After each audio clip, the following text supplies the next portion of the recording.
Hello, Archie Dunlop here with Talking Astrology with Archie on Wednesday, December the 11th, 2024.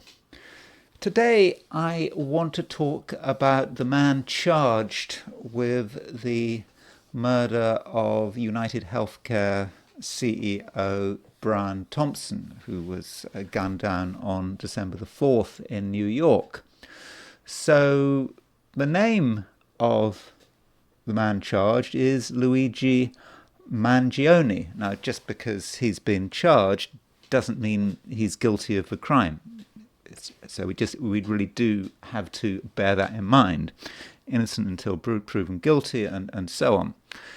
Now, I looked around for his birthday, and certainly the Los Angeles Times reported that when he was arrested, he gave his birthday as May the 6th, 1998. I mean, he did have, I think, some kind of false identity card. Maybe it was a driving license, something like that, which had a different birthday. But eventually, according to the Los Angeles report, he gave May the 6th, 1998 as his birthday. Now, that may be wrong, I suppose, but I think for the moment I thought what we would play with this birthday, May the 6th, 1998, and so I'm going to look at that chart set for noon. He was apparently born in Maryland on this day, and it's a very interesting day. And when I was thinking, what is his sun sign? I was before I knew the birthday, or before I had this birthday, I tried to guess, and my first guess was Aquarius. My second guess was Taurus. So if he was born on May the 6th, 1998, my second guess seems to have been okay. So there is this association, by the way, with Taurus and terrorism. For example, Andreas Baader of the connection, who was involved in the Baader-Meinhof gang in Germany, was born on May the 6th, 1943. So Luigi Mangione, we don't know whether he's guilty of this crime or not. Regardless, it is interesting he does share the same birthday with Andreas Baader. And he was actually born the day after, May the 5th, the man who assassinated McKinley was born on May the 5th.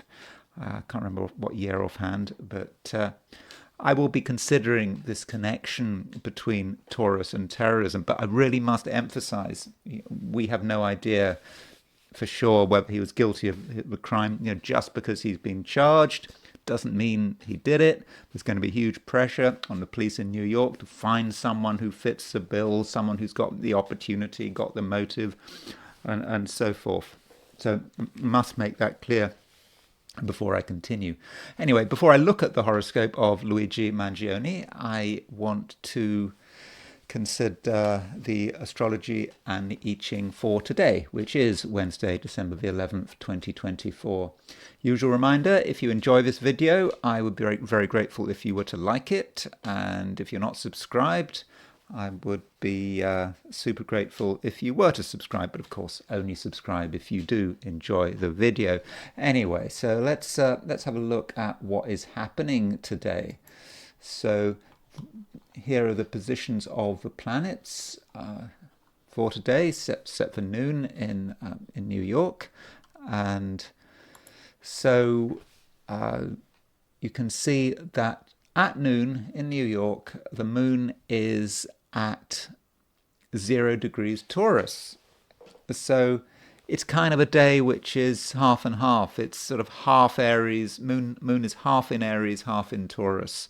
And in fact, the moon goes into Taurus London time at 5 to 4 in the afternoon. So if you're in Europe, most of the day the moon is in Aries, and if you're in Australia or New Zealand, well, the moon is in Aries all day. If you're in the Americas, yeah, it is half and half. Moon goes into Taurus at 5 to 11 in the morning, and if you're in the West Coast, so California, British Columbia, for example, then that would be at 5 to 8 in the morning. So in the Americas, you can really pretty much say that the moon is in Taurus. Depends what you're doing this morning, though. So if you've got a busy morning, then maybe you need to consider the fact that the moon is transitioning. And aside from that, the moon is making a square to Pluto. Regardless of whether it's in Aries or Taurus, it is applying to a square of Pluto. So there can be a certain fixity of purpose, and we may kind of be hanging on to things longer than we should, maybe getting a bit obsessed. Obsession is always something that we should be thinking about, and we don't want to be too obsessed, do we? Now, the moon aside, there is a semi-square between the Sun and Venus, and this has been building up for some time, and I would have said this semi-square between the Sun and Venus is the main aspect of the day. And there are several ways of looking at this semi-square. You could say that the Sun and Venus are at odds with each other. Semi-square is a 45-degree aspect. It's a tense aspect. And so Sun-Venus semi-square can be about a situation where we do feel somewhat estranged from other people. There's a sort of a lack of connection. And also the Sun and Venus at the moment are a long way from each other. They are, I suppose, approaching sort of the maximum distance they can be from one another. The Venus does hug the Sun to an extent. The Venus never gets too far from the Sun, but it's pretty much as far away as it can get right now, and they're in semi-square. And so I suppose you can think about the symbolism of that. Venus is about how we relate, and the Sun is us, perhaps, I suppose, especially in a male horoscope, but the Sun is still, regardless of our gender, is about who we are. And it's a long way from Venus. And so the things we want to do, our fundamental identity, may just not fit in with what other people want. So that's something that we should bear in mind. And Venus is opposition Mars. And that says something else. So Venus is at odds with the two male planets. So Venus as a female planet is opposition Mars, and it's within less than a degree of the opposition of Mars. I think the aspect Venus-Mars opposition is exact tomorrow, and I may be talking about it in detail tomorrow. But for the moment, with this Venus opposition Mars and Venus semi-square the Sun, that may say something about battles between the genders. The male-female communication, contacts may be somewhat strained. So I don't know, it could be if you're a man, you might find it difficult to get on with women today, and vice versa. If you're a woman, men might be particularly irritating. So that is a possibility with this aspect. And of course it means that both the Sun, the Sun is going to be on the Venus-Mars midpoint, and so there is a certain connection there, also because the Sun is actually moving towards a sesquiquadrate of Mars. So there's a lot going on here. Sun sesquiquadrate Mars, and again, that aspect is not until tomorrow, but still, Sun sesquiquadrate Mars is a somewhat violent combination, somewhat willful. We want things done, and there may be sort of stresses and strains and aggravation. So That's this Sun semi-square Venus does have to be watched, and yes, Venus and Mars very much in opposition. And Venus and Mars is about attraction, but as I say about Venus and Mars, it can also be about repulsion, and so what can be attractive to some can be repulsive to others, and Venus Mars can make us attractive. But yeah, we have to choose our audience carefully, and it can also be grating. Venus is about aesthetics and what things look like, and Mars is about anger. So we have to be careful about the kind of image we display, because it might not be satisfactory. At least it might not be satisfactory to everyone. So, overall, in terms of the astrology today, there aren't many exact aspects. The moon is a little bit nebulous because we don't know what sign it is. I mean, I can't be specific in telling you what sign it is today because it does depend on so much. It depends on what time of day and what time zone. Okay, it's in Aries or Taurus, but it depends. But I suppose we can just see the moon as being in a state of flux, not being quite sure where it is. And also, this Sun semi-square Venus which I've just described, it is an important aspect. But astrologically, at least geocentrically, there aren't too many aspects to report on. So there was a chart for New York at noon, moon at 0 degrees Taurus, and if we reset that chart for Sydney to give a view of Eastern Asia, Australia and New Zealand, the moon is at, where's the moon gone? The moon is at 21 Aries. So the moon is hardly in late Aries at all, and that is a reminder that if you are in Australia and New Zealand, it is a complete moon in Aries day, and moon conjunct Chiron, moon trine Sun.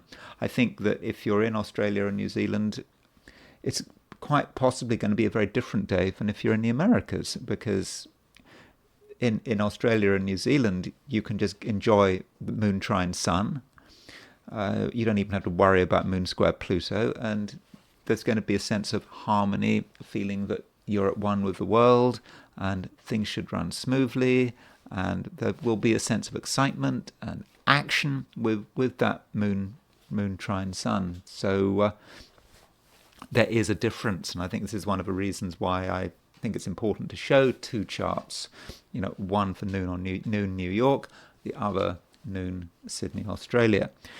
And of course, Sydney, Australia is just a representative of Australasia. I must make that clear. Turning to the heliocentric picture. So these are the positions heliocentrically, putting the Sun at the center of the solar system, and we have the continued sesquiquadrate between Jupiter and Pluto. Again, we see a Jupiter-Pluto sesquiquadrate geocentrically as well, which I will be talking about in detail in a day or two's time, I think. And so that's a reminder that there is the pressure to make things happen. We're not entirely satisfied with the way things are. And that might explain some degree of uneasiness today, because some people are in a hurry. They want things to be better. They want things to be changed. They're not satisfied with the status quo. And there are some other aspects to consider. There is Venus. In fact, there's a lot of stuff at 19. You see, heliocentrically, we've got Saturn at 19 degrees Pisces. We've got Venus at 19 degrees Aries. We've got Mercury at 19 degrees Cancer. And we've got the Earth, at 20 degrees Gemini. So when you're looking at heliocentric charts, it's always a good idea to look at things like that, to sort of see is there any degree of the sign which keeps coming up. because semi-square, in the heliocentric chart, we should be looking at all aspects, semi-sextiles, quincunxes, all of them. And so we have this pattern here. So you can see that Mercury is trine Saturn. Remember, Mercury is a fast mover in the heliocentric chart. So Mercury is trine Saturn, and that represents, I suppose it could be mental discipline, and it's about trying to get things together. And Mercury is also square Venus. So Mercury square Venus can be quite artistic. And also it can show the world what it can do, but it's a square. So there may be the struggle to demonstrate what we really can do to get people to appreciate us. And we can sort of see some midpoints going on here. So there is Venus sextile the Sun. Sorry, Venus sextile the Earth. That's sort of Venus sextile Earth is a bit of a sort of antidote to Sun Venus semi-square geocentrically. So we could say that the Sun Venus midpoint is on the Mercury is on the same place as the Mercury Saturn midpoint. So that is a way of looking at it. If we want to use that in a constructive way, I think the Mercury Saturn trine is telling us to be quite disciplined with our mind and to really focus on things and not to be distracted. And that might be the best way of making an impact. And that Venus sextile Earth may be about not just relationships, but making things beautiful, making things attractive, decorating things. And so you could say that with Mercury Saturn, the heliocentric Mercury Saturn midpoint being in the same place as the heliocentric Earth Venus midpoint, is about trying very hard to make something look good. So that may be a way to make constructive use of the heliocentric chart. So let's now turn to the 12 signs. So these are my forecasts for 12 signs for today, which is Wednesday, December the 11th, 2024. Aries. Aries, the moon is at the end of your sign or moving into the next sign. So it's making the transition from Aries to Taurus. And so you may feel a certain sense of being in flux, not being entirely sure where you are. You're not quite ready to embrace the future, but what you're involved with right now seems to be coming to an end. And so there might be a little bit of uncertainty. And sort of maybe you have to consider where you are. Perhaps there are things that need to be finished off. And, you can perhaps work on them as much as you can. But then, you have to transition at some stage.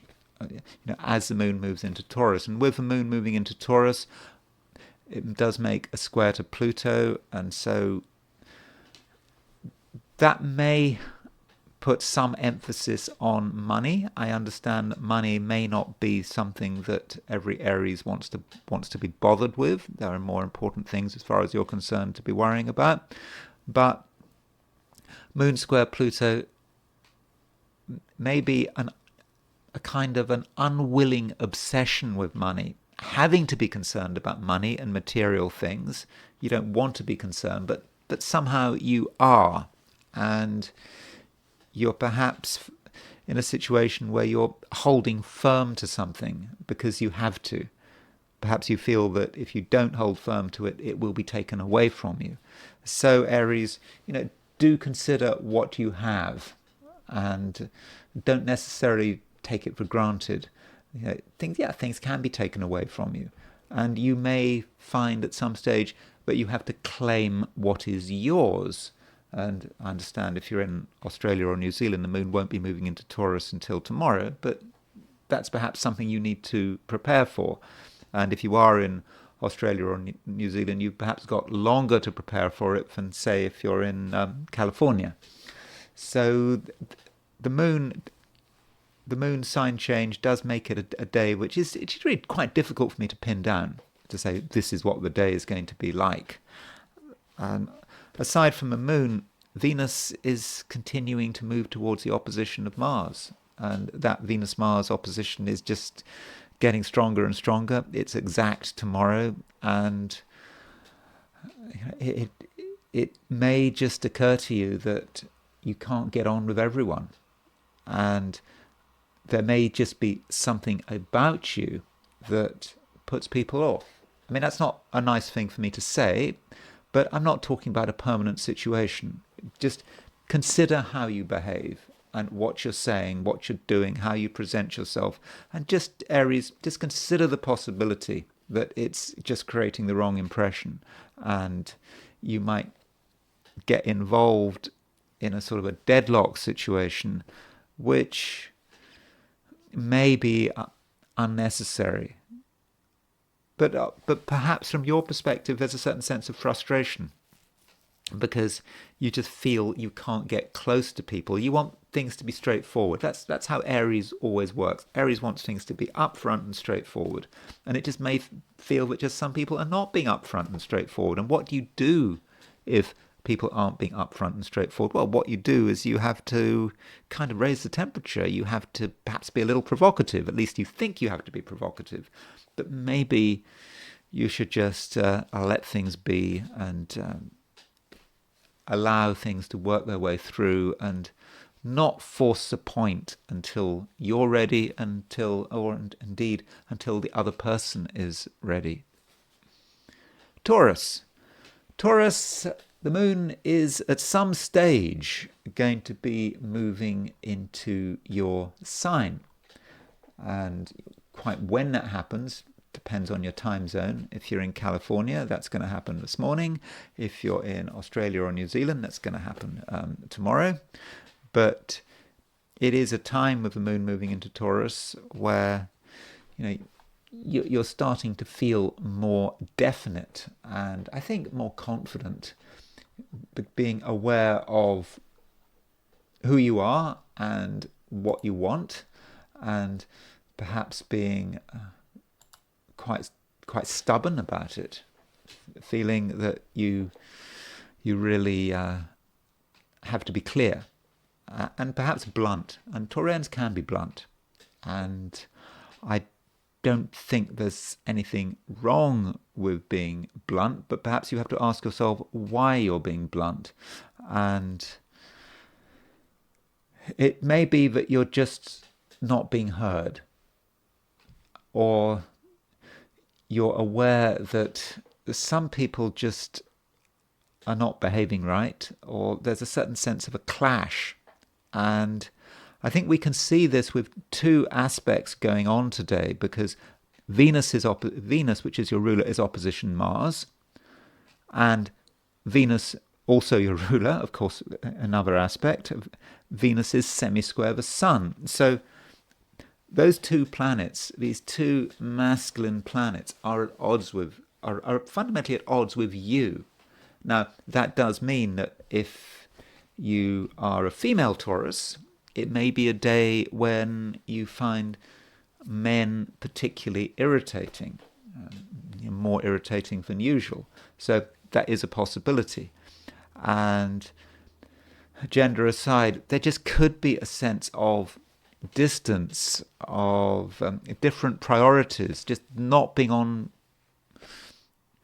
the same wavelength as certain people, and that just does make the whole thing rather irritating. But don't forget yourself and what you're trying to achieve. And with the moon moving into Taurus, making a square to Pluto, I think that is actually quite a useful aspect. And Pluto is in Aquarius now, of course, and Pluto went into Aquarius for the last time until the 2040s, was it 2043, in sort of last month. And so perhaps you're really feeling that Pluto in Aquarius, and Pluto in Aquarius, from a Taurian perspective, is about you being very definite about what you want, and perhaps being ambitious, perhaps being obsessed about your own ambitions, feeling that you need maybe to create some kind of change, and you're just not satisfied with the status quo. So Moon square Pluto can really bring it all out into the open, and you become very certain about what you want, and you're not really prepared to compromise. And I think that uncompromising approach under the circumstances is probably quite reasonable. And I think that if you are persistent and you don't allow yourself to be distracted, then I think there's a good chance that you will be able to get your way. Now, finishing with relationships, I've made it clear, I think, that relationships could be an area of tension, and you cannot expect to get on with everyone. And people have their priorities, and some people are very into themselves, and they may be selfish, and they may be becoming increasingly selfish, and it may just be a situation where there's nothing to argue about. It's just accept the situation, let people do things their way, provided they don't get in your way. And so it just may be a day when you have to decide on your priorities, and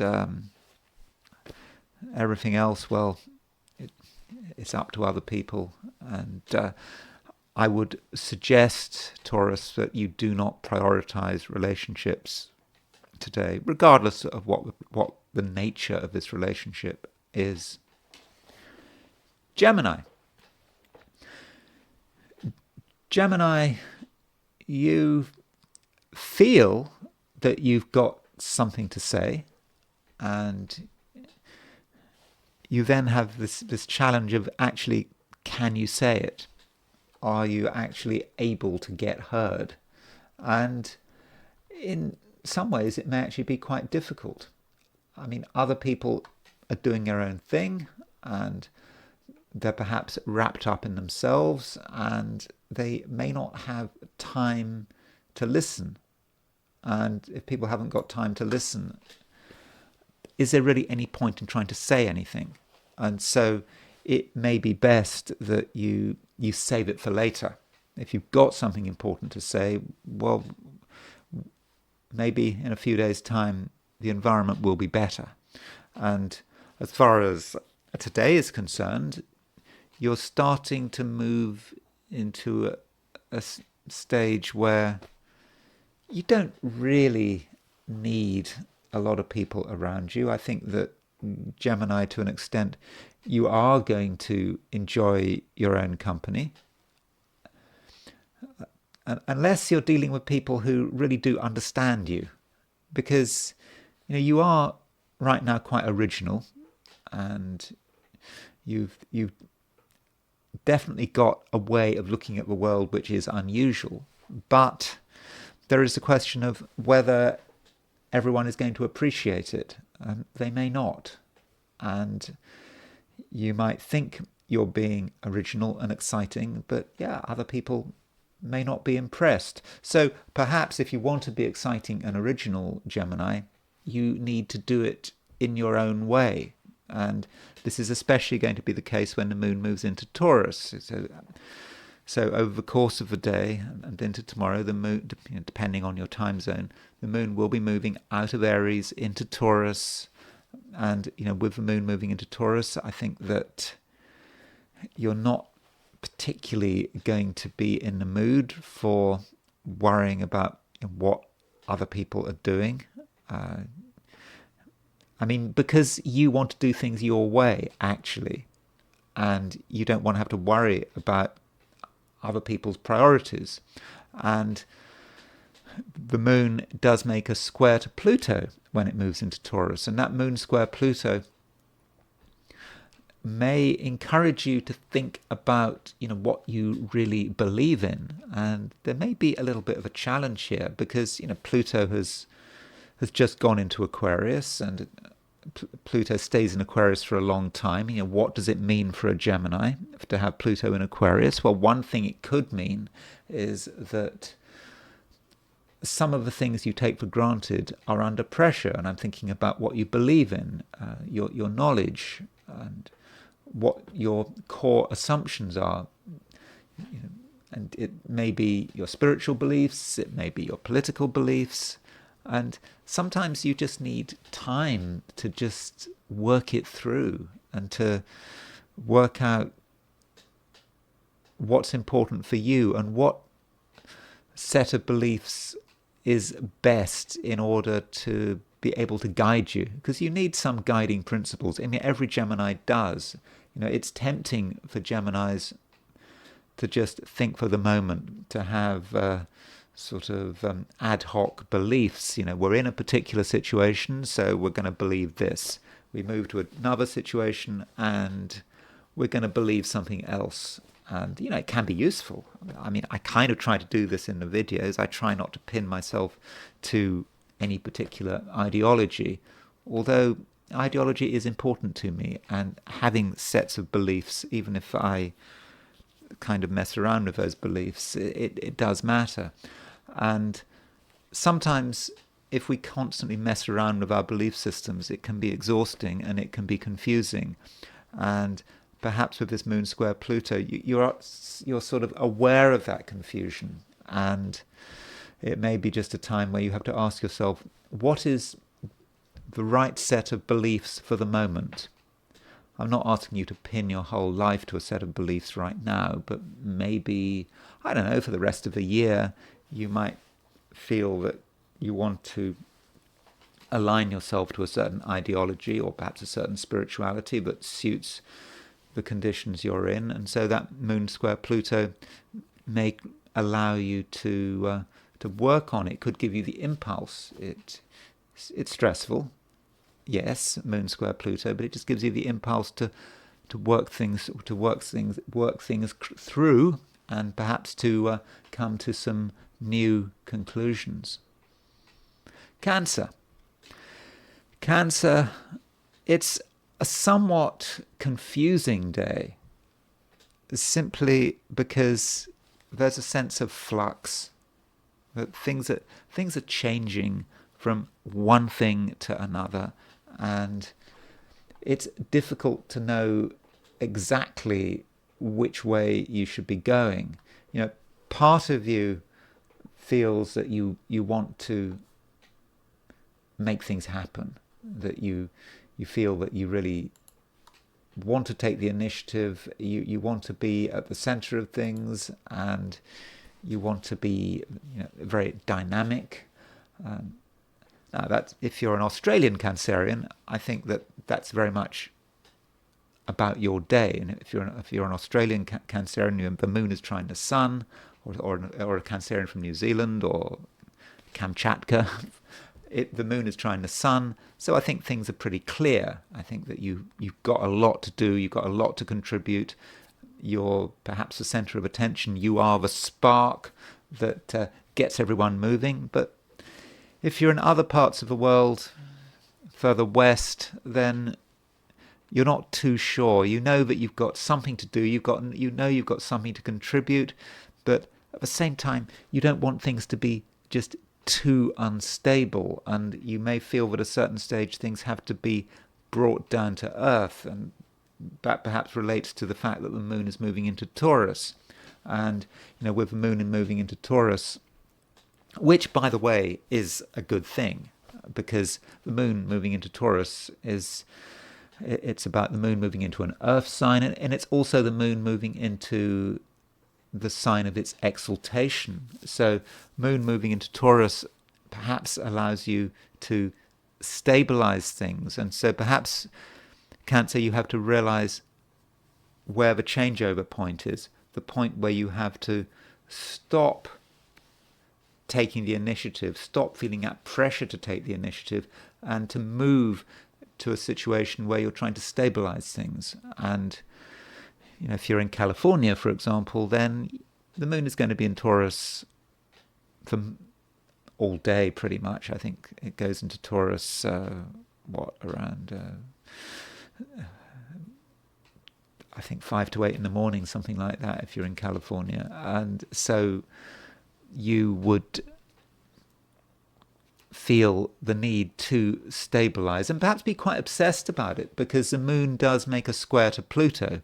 So Cancerians will at some point feel that things have to be clear, and they're not going to want ambiguity.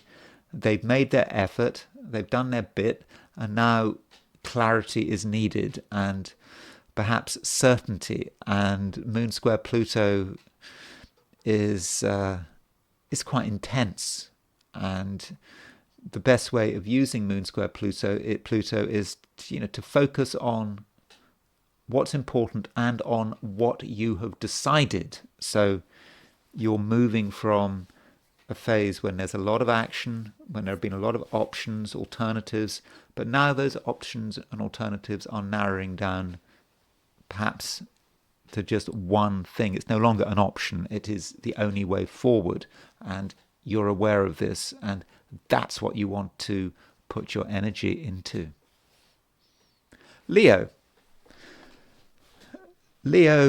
the sun is making a semi-square to Venus, and of course the sun is your ruler, and the semi-square to Venus, there are two ways of looking at it. I mean, kind of depending on what astrology you're using. So the view of the sort of a German approaches, for example, Ebertin and Alfred Witter would be, but Sun semi-square Venus, well, they're in aspect. So the Sun and Venus are kind of together because they're in aspect. Forget what the aspect is. Okay, maybe a semi-square, but it doesn't matter. The point is they're in aspect. And so with the Sun and Venus being semi-square, that means that you're very concerned about other people. You realize other people matter, and you are trying your best to get on with people, and you can be successful. There's something about you that is very vital, and you're very clear, and people like what you represent. So that is a way of looking at it. And if you're single-minded and you associate with the right people who you understand, they understand you, then I think that Sun semi-square Venus can be very positive. But there's an alternative way of looking at Sun semi-square Venus, and you could say, well, semi-square, not a good aspect. And also the Sun and Venus are a long way apart, and that semi-square reminds us of this. The Sun and Venus are close to each other from the Earth's perspective. They never stray too far, and there is a point where they reach the maximum distance apart, and we're getting there. We're definitely getting there, and with Sun semi-square Venus, there is a reminder of the distance perhaps between you and other people. There is distance, and you're perhaps aware of how different you are from some of the people around you, and it's a distance that may be very difficult to bridge.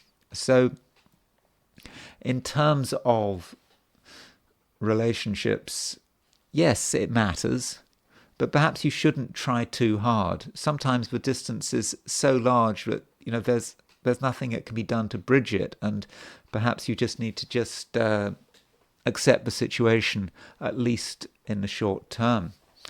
So we also have the moon changing sign, changing from Aries to Taurus. And so when the moon moves into Taurus, okay, it could be this morning if you're in California, it could be in tomorrow if you're in Australia or New Zealand. But when the moon moves into Taurus, it is a time of focus. You have perhaps made up your mind, you've seen the possibilities, and you're now ready to take some form of action. And action is what it's about. But action does not mean dramatic, thunderous action. It means that you are committing yourself to something. You're deciding that you are going to do something. You know it might take a long time, but you persist with it. And you persist with it regardless of the opposition. Now, there could be some opposition, or at least some perceived opposition, because the moon does make a square to Pluto. And so with that moon square Pluto, you may feel that you have things you want to do, and they're very important to you, but you seem to be very aware that something is holding you back. Some heavy force maybe doesn't want you to be successful, wants you to do something else. And you have to ask yourself whether this heavy force is real. I mean, it could be a person who is deliberately holding you back for their own reasons, but it could be just your projection. At some level, there may be something you don't want to do, but you're coming up with reasons why you can't do it. And so I think it's a time where you do need to be very honest, and honest with yourself, and be very aware of your own underlying psychological processes with Sun square, with moon square Pluto, because it just may be that you are freer than you realize. And I know that other people can be a problem today because of that Sun semi-square Venus, but at the same time, you have your own charm. I mean, the Sun is actually aspecting the Venus-Mars midpoint, because we have this growing lineup between Sun, Mars, and Venus, because Venus and Mars are making an opposition aspect, and then the Sun is not just semi-square Venus, but it's also sesquiquadrate Mars. And so that does give you some charisma. It does allow you to get people to pay attention to you. I mean, just because you've got someone to pay attention to you doesn't mean to say that they're going to do what you tell them, but it's a start. And so, Leo, however difficult things might feel, you must not underestimate your own power. Especially with that Sun starting to make a sesquiquadrate to Mars, you can make things happen. You really can. And so don't doubt yourself. I think that is important. And that Sun sesquiquadrate Mars is going to be getting stronger. And I think it's actually exact tomorrow, and I'll be talking about that when I do your horoscope for Thursday. Virgo,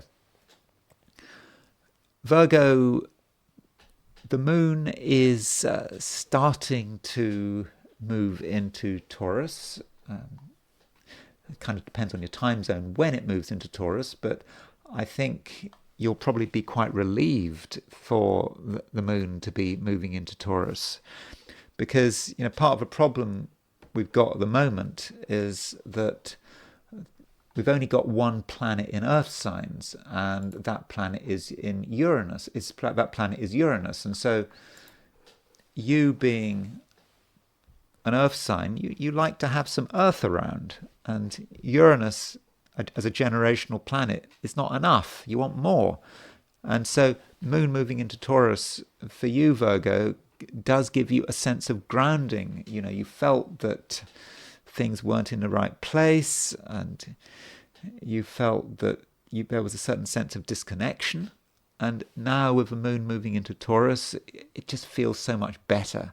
You feel you start to understand things. You feel that you can actually touch the world. It's not just vague and abstract. Though when the moon moves into Taurus, it does depend. I mean, yeah, if you're in California, you pretty much got the moon in Taurus all day long. If you're in New York, the moon is in Taurus from late morning onwards. If you're in Europe and Africa, then late afternoon, this evening, moon is in Taurus. But yeah, if you're in Australia or New Zealand, you're going to have to wait until tomorrow. But whenever the moon does move into Taurus, whenever that might be, it just feels, you feel so much more comfortable. And you might also start to understand what's important. And perhaps recently you were trying to work out what was important, but with the moon moving into Taurus, yeah, you understand what matters, and you have a sense of connectedness, not just a material connectedness, but also a spiritual connectedness, a feeling that you are part of a living whole which embraces everything, not just your immediate environment, but the Earth, the solar system, everything that is alive across the universe. So that is something very important to you. Though the moon in Taurus does make a square to Pluto, and with that moon square Pluto, it may be that you're perhaps over-focusing on some detail which is spoiling the perfection of the whole. I mean, that's what you want. The perfection of the whole is about just being part of something with no doubts, just being able to sort of move beyond your own physical boundaries and just feeling that you are one with everything. But that Pluto is always sort of niggling at you, saying, well, there's still something you haven't sorted out.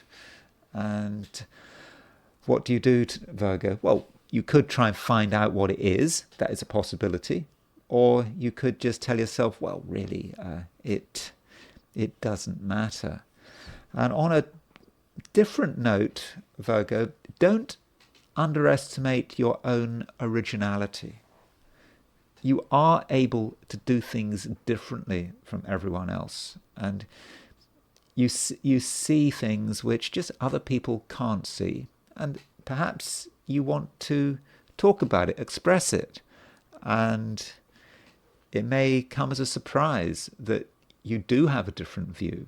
And Virgo, if you want to shock people and to make them consider a radically different alternative, then today that is something you can do. You may not want to do it. You may regard it as just being too much trouble, but maybe you'll feel a certain obligation, because I think at some level, Virgo, you do understand that things can't keep going on in the way they have done in the past. You realize that it is time for a change. Libra, there is a fair amount of focus on Venus, and Venus is your ruler. And Venus is in Aquarius, and so Venus is well placed in Aquarius from your perspective. I mean, it's a part of your chart which is very creative, and it is able to express itself, and it's able to do the things it wants to do. And it's not a time to be worrying about what other people want you to do. The more independent you can be, the better. But Venus is making some aspects. Venus is starting to make an opposition to Mars, which I've already talked about, and that opposition to Mars I think is going to be exact tomorrow. Also, today, Venus is making a semi-square to the Sun. So the Sun and Mars are dynamic positive, masculine planets, and they're making stressful aspects to your ruler. And as a result, you might feel that you're under a certain amount of pressure, that people are putting pressure on you. And this may be pressure that you don't entirely appreciate. Now, if you are a female Libran, it's possible that these people will tend to be male because Sun and Mars are male planets. They needn't be. I mean, they could be women, they could be people in general, but there's just a certain male emphasis with these two planets, Sun and Mars, which are aspecting your ruler. And so the question is, how do you deal with this pressure? I think it's important that you do hold firm. I mean, Venus is in Aquarius, and Aquarius is a fixed sign, and it's about you doing what you want to do, and that's special. That is very important to you. But if you pay no attention to outside pressures, there could be a problem, because these pressures are going to have an influence on you anyway. And maybe you need to understand how the world can have an impact on you in order to protect yourself. Look at perhaps your areas of weakness, how you may be giving in to other people, how you may be over-compromising, and perhaps you can then safeguard yourself. I mean, that is an approach. Also, Libra, you're a good judge of human nature, and so if you are under pressure, particularly if particular people are putting you under pressure, then your knowledge of how these people work can help you deal with the situation. And perhaps what you have to do is give something away that is not important. Just, I don't know, make someone happy. Just say something nice, or let go of something that you don't really care about. Just enough to make the other party feel that they got something. And then I think the pressure should start to die down. But you don't be complacent. Don't feel that whatever pressures you're under, don't feel that they're just going to go away of their own accord. And Libra, I do think that, as the day progresses, in general, things are going to become a little more complicated. And I think that is because you're going to want things to become more complicated. And that's because you'll be seeing things perhaps in a different light, and you'll realize that what seems straightforward on the surface isn't straightforward at all, and perhaps you'll feel that you need to sort of look into yourself and perhaps really understand some of your own weaknesses, and also perhaps understand other people's weaknesses. And in the process, you may come over as being more intense.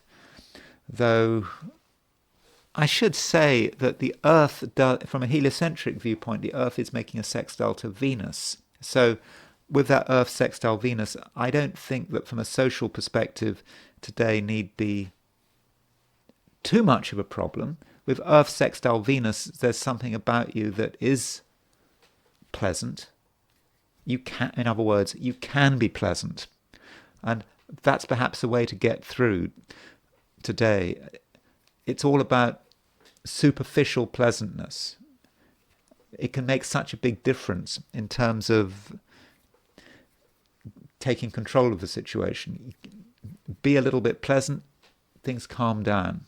And under the surface, you can operate in a very, very different way. So overall, Libra, there are things you have to be aware of. And the more aware you are of them, the better your position to be able to deal with them and to protect yourself, and most importantly, to do things your way, because that's what matters. Venus is in Aquarius. It's Venus in Aquarius. Your fellow air sign is about you as someone who is original and creative, and that's something that can't be compromised. Scorpio, Venus is getting pretty close now to the opposition of Mars, and it's not just Venus. You also have the Sun starting to make a sesquiquadrate to Mars. So that does, to an extent, put the spotlight on you. But as I think I was mentioning yesterday, you really do have to think about how you are occurring to other people, because people are evaluating you right now, and I suppose first impressions do count, and so you don't want to be too abrasive, and I think there is a danger of abrasiveness now. Again, it's not just Venus opposition Mars, it's the fact that the Sun is sesquiquadrate your Mars. It's just the wrong attitude can cause a lot of problems. So do make a special effort to be pleasant. I think you can do it. You do have a good ability to communicate, I think. But communication needs to happen, I think, on a fairly trivial level. Don't have a particular purpose in it. Don't come over as being too insistent. Because if you are insistent and intense, I think in many cases people aren't going to like it. And the importance of other people is supported by the fact that the moon is changing sign, and the moon is moving from Aries into Taurus. So with the moon moving into Taurus, Taurus is your opposite sign. So that does represent a time when people matter, and you can't really avoid them, and you can't really avoid the fact that they have their tastes, and you, to an extent, as I perhaps already suggested, you do have to tone things down. And the moon in Taurus is making a square to Pluto, and that square to Pluto has the potential to be somewhat undermining.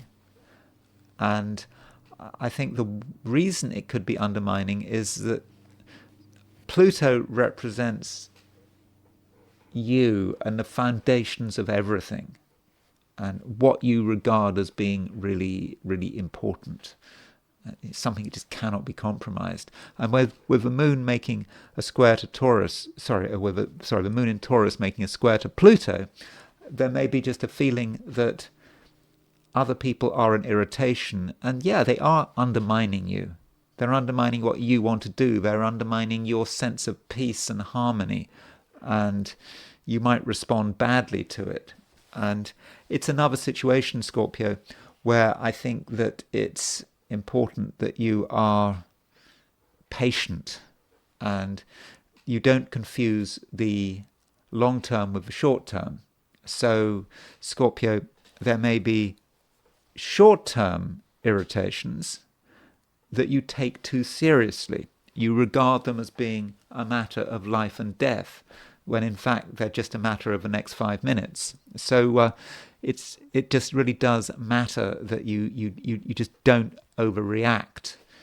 And also in terms of irritations, you've got Venus opposition Mars. Mars represents you as someone dynamic. You're trying to make things happen, even though Mars is retrograde. You're trying to keep control of things. And yes, perhaps the fact that Mars is retrograde is giving you doubts. Are you doing the right thing? I'm not saying that these doubts are completely reasonable, though perhaps you're thinking about stuff that you've done in the recent past. Have you done a good job of it? Maybe you need to go over things again. But I think you're trying to give the impression of being completely confident.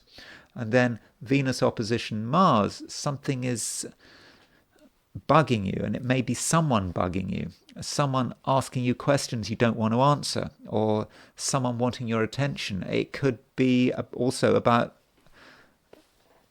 home work balance. Could be a member of your family asking you questions, wanting your attention. It's just something you don't really want to engage with, but I think you somehow have to make a special effort to be accommodating and polite. It may not be something you want to do, but I think in terms of keeping the peace, I think it might actually be essential.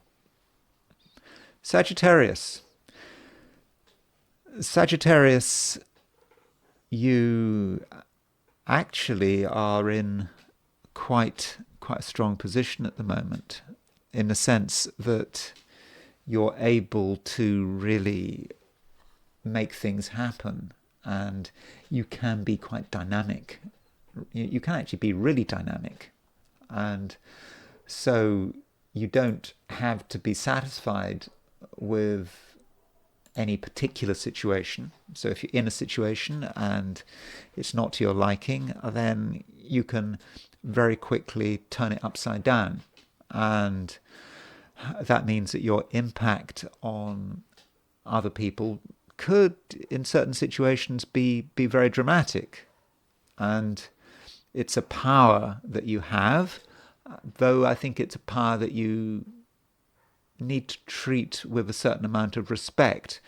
So Sagittarius, just because you can do something doesn't mean that you should be doing something. And also, focus may be important. There may be a right place for asserting your power, a place where you can really do something amazing, where you can create change and everyone will appreciate you, and you'll just know you've done the right thing. But then there's the wrong thing. There's the wrong place. You perhaps focus on something which is beneath you, where you're dealing with people who are maybe a bit fragile, and for some reason you get annoyed and you just use all your power, and it's just complete overkill, and it doesn't do anything constructive. It causes bad feeling, and it's all a shame. So Sagittarius, focus. And focus is always important for a Sagittarian, because Sagittarius is the archer. You've got to, you can't just fire arrows at anything. Just because you see a movement doesn't mean you let loose all the arrows you've got, because probably you've only got a few. I mean, if you're an archer, you haven't got an infinite number of arrows, and I suppose it takes time, doesn't it, to take out an arrow and to draw the bow and all that kind of thing. You've got to be focused and concentrate all your energy on what matters. And if you can do that, then I think it can be a day where you can be very successful, and it's all about using your power correctly. At the same time, we can't help but notice that the moon is changing sign, and the moon is moving out of Aries and into Taurus. And depends where you are. California, this moon moves into Taurus in the morning, but I think sort of 5 to 8 in the morning. If you're in Australia or New Zealand, it will happen tomorrow, but at some stage the moon will move into Taurus. And when the moon moves into Taurus, Sagittarius, it's going to be a time where, to an extent, you will have to slow down. And perhaps the reason you're going to have to slow down is because you've created a lot. You've created a lot of possibilities. I suppose we sort of get the vision maybe of some sort of frenetic rodent sort of tearing pieces of paper, and everything's everywhere. And it's a very useful exercise, because you start to see all the possibilities. But then, having created all these possibilities, bits of paper everywhere, concepts everywhere, we have to draw it all together and work out what's important, work out what we don't need. And again, that is such a Sagittarius thing to have to do, to bring things together. It's it's like that, the tarot card, Temperance, which is very much connected with Sagittarius, drawing things together and creating something out of the various components. It is an act of alchemy, isn't it? Because I think certainly the Temperance in the Crowley pack, it has someone standing over a cauldron, a sort of angelic figure standing over a cauldron and trying to create some alchemy. And that is about bringing everything together. And that will be your task, especially once the moon moves into Capricorn and when it starts making that square to Pluto, because Pluto is about transformation. And so that perhaps is your task. So in that sense, we could say that it's quite an important day, quite a serious day, because, you've got something to do, and it's not trivial, and you have to decide perhaps what matters, and you have to perhaps distinguish between the sacred and the profane. Capricorn. Saturn is not particularly configured on a geocentric level. What I mean by that is that there aren't any geocentric Saturn aspects that really stand out to me. And I think you could say that that's a good thing, because it gives you a certain amount of choice. There isn't much pressure, and that means that you can perhaps do pretty much what you want. And this has been the case for the last few days. I think that it's another day when Capricorns have, I think, a high level of free will. And from a heliocentric perspective, we do see a trine between Mercury and Saturn. And I would have said that Mercury trine Saturn, it's heliocentric. I don't think there's much compulsion with that Mercury trine Saturn heliocentrically. It's somewhat impersonal, but maybe you can take advantage of it with that Mercury Saturn trine. I think that you're going to be able to organize yourself quite well. I think that if you put your mind to it, if you decide that there's something you want to do, something you want to organize, something you want to get together, then I'm really confident that you can make a good job of it. Also, Mercury is a planet of communication. So with this heliocentric trine between Mercury and Saturn, I don't think that you're going to have any difficulty getting your message across, particularly if you take a sort of a fairly serious approach. You don't have to say anything dramatically.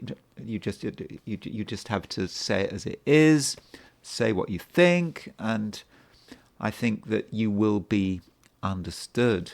Now, from a geocentric perspective, the moon is changing sign. It is changing sign from Aries to Taurus. Of course, when it changes sign depends on where you are. It happens pretty early today if you're in California. It happens tomorrow if you're in Australia or New Zealand. But this sign change does kind of liven you up a bit, because the moon has been in Aries, and I think when the moon is in Aries, it's often a time when Capricorns feel that they want to keep a fairly low profile. They perhaps put the priority on home and family. And with the moon moving into Taurus, you're feeling a little more of an extrovert, perhaps, and perhaps more positive about what you can do and what is possible and how you might want to enjoy yourself, for example. And so moon moving into Taurus, Capricorn, gives you the opportunity to enjoy yourself, perhaps in sort of quite earthy way. I think you will start to enjoy the good things in life. We must never forget that Capricorn is an earth sign, and of course the moon in Taurus, moon moving into an earth sign. And moon does make a square of Pluto. I think with moon square Pluto, one way of looking at moon square Pluto might be that you become aware of the cost of things, even if, strictly speaking, the cost of things is irrelevant. With Pluto in Aquarius, there's something a little bit obsessive about it. So moon square Pluto, you might find yourself obsessing about how much something costs, and it may be that the cost of something stops you from doing something you'd like to do. And you need to get that in perspective. Are we talking about something that you can easily afford, but it just seems to you to be expensive? Or is it something that you can't afford, and therefore you're not going to buy it or pay for it? So do make that difference. Sometimes it is worth paying for something if you can afford it, even if it is expensive, because once you've paid for it, it allows you to do lots of things, whatever it is you want to do with that money, whether it's buying something or, I don't know, getting admission to something. So try to get expenses in proportion, and don't get too worked up about relatively small sums of money. Now, I say relatively because everything is relative, and so you have to make that.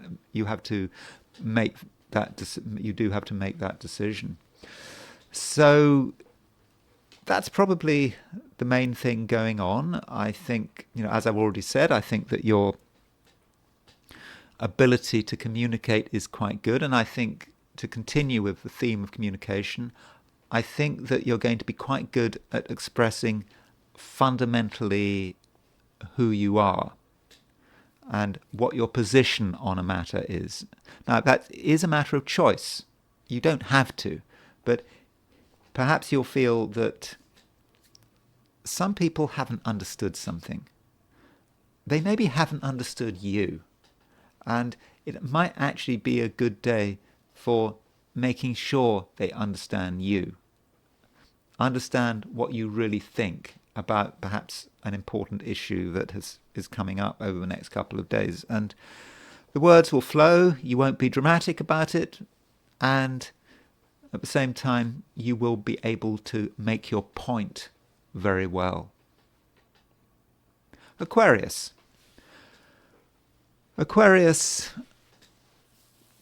you possibly feel that you don't want too much attention. I mean, is it really necessary to get attention? I mean, you know who you are. Perhaps other people know who you are. And really, is there anything more that needs to be said? Quite possibly no.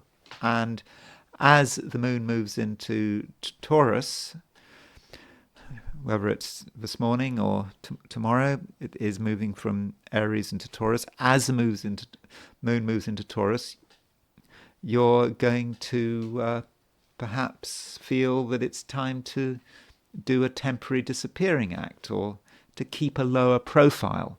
And when the moon moves into Taurus, it does actually make a square to Pluto. So moon square Pluto is quite intense and doesn't like to reveal things. So why should you reveal things? It's unnecessary. And perhaps you'll also feel that you don't want to put yourself in a position where you give too many things away.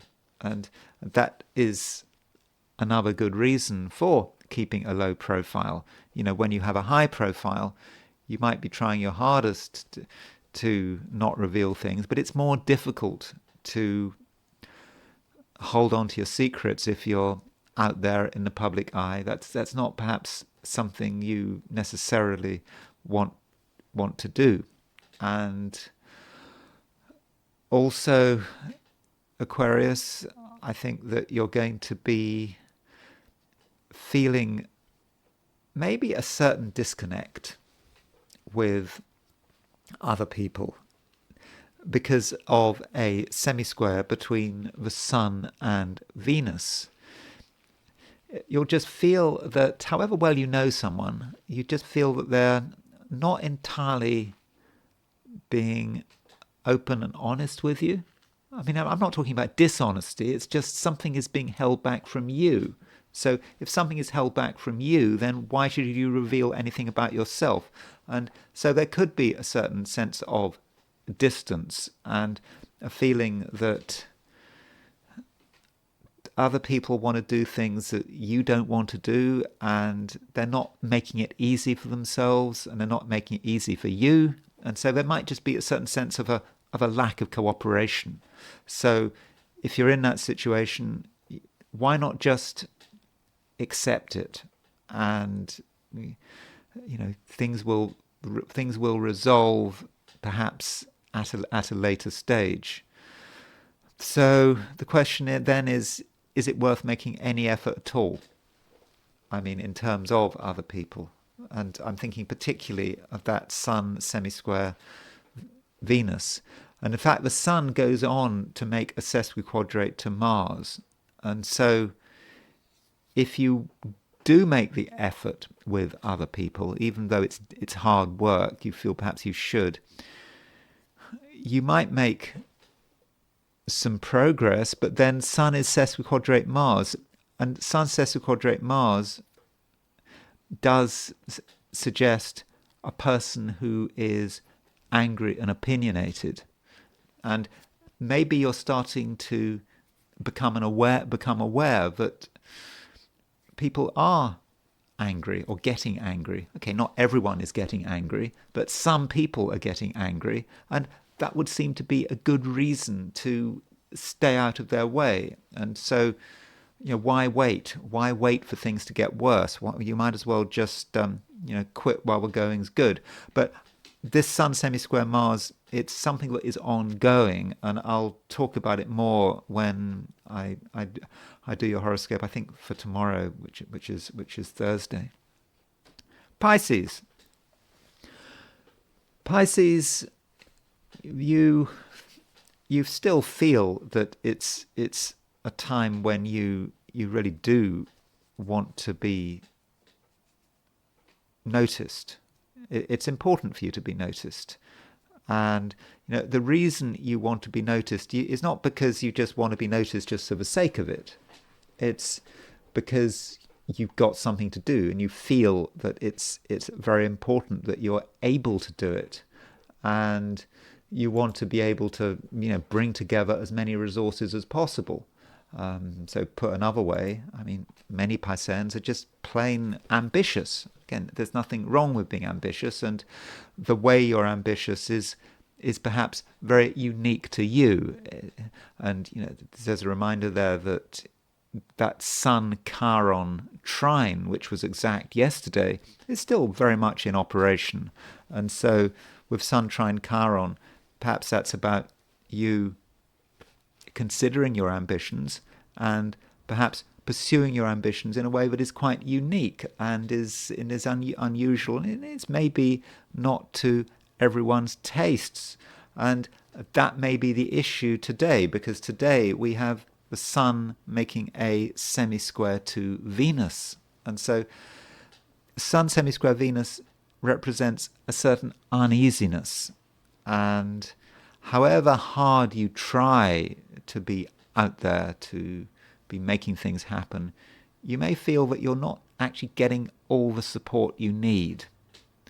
And it may be that the world seems to be holding something back from you. Maybe it's people holding something back from you. You expect a certain amount of attention, maybe even appreciation, but you're just not getting it.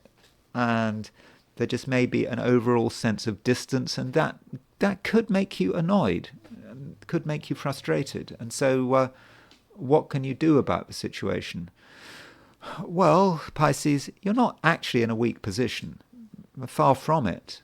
You actually have the capacity to really make something happen, and it will just happen, and it will be a surprise.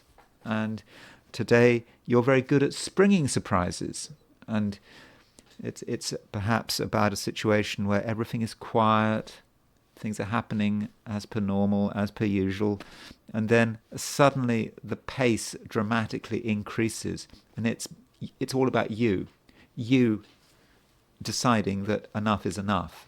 And perhaps it's a display of controlled anger, and it's almost quite an explosive force, and you bring to bear this explosive force, and straight away everyone notices, and you get their attention.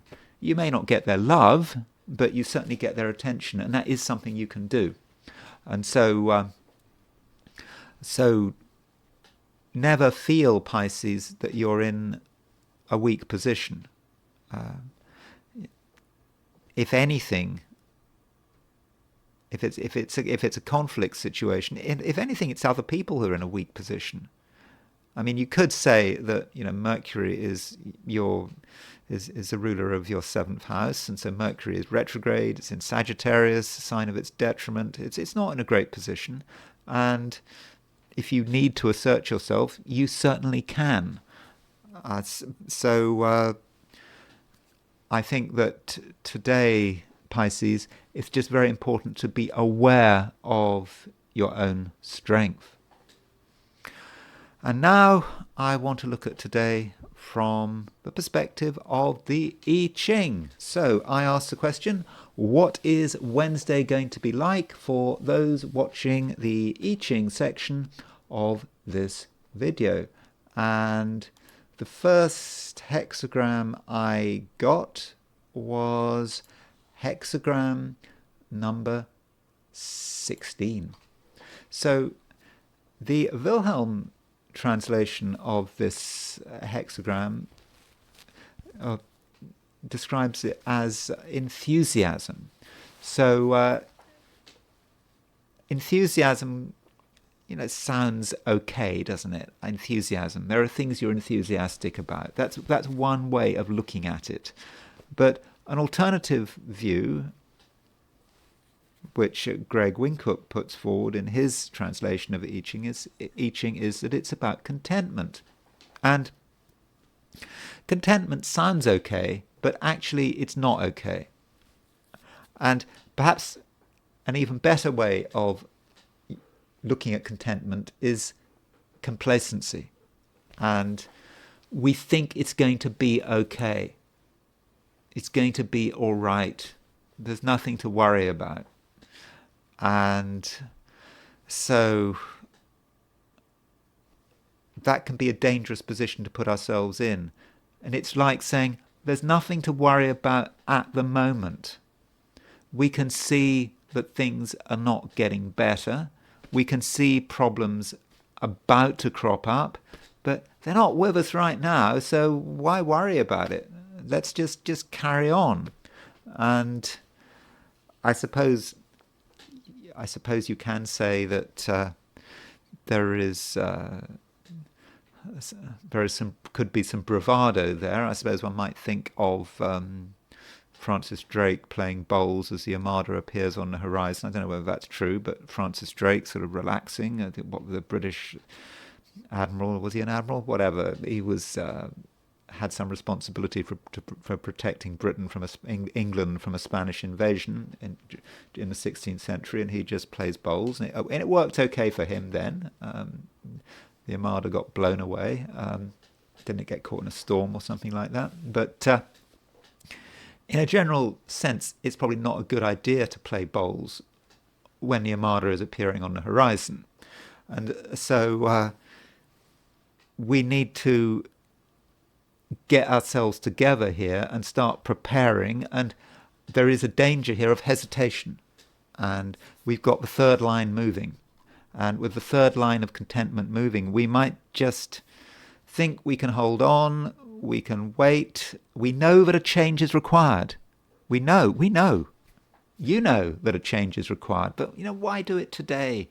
We can do it tomorrow. But there's this danger that we wait too long and we miss the moment.